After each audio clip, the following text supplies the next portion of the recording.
উত্তরায় ২ ছাত্র হত্যায় লীগের ৫ নেতাকর্মী গ্রেপ্তার।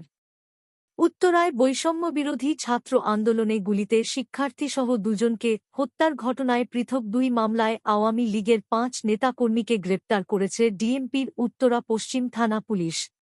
গ্রেপ্তারকৃতরা হলেন জাতীয় শ্রমিক লীগ ঢাকা মহানগর উত্তরের সভাপতি আল মামুন মিয়া ও ৫-৪ নং ওয়ার্ড আওয়ামী লীগের সহসভাপতি মো. আব্দুল মোতালিব, আওয়ামী লীগ কর্মী সাব্বির, মারুফ ও ইব্রাহিম। মঙ্গলবার ১ অক্টোবর দিবাগত রাতে তুরাগ থানা এলাকা থেকে তাদের গ্রেপ্তার করা হয়। ডিএমপির মিডিয়া অ্যান্ড পাবলিক রিলেশনস বিভাগের উপকমিশনার মুহাম্মদ তালেবুর রহমান জানান, গত ৫ আগস্ট বিকেলে উত্তরা পশ্চিম থানার জসিমউদ্দিন রোডের আরকে টাওয়ারের সামনে বৈষম্যবিরোধী আন্দোলনকারী ছাত্র জনতার বিজয় উল্লাস চলছিল। এ সময় বৈষম্যবিরোধী ছাত্র জনতার উপর গুলিবর্ষণ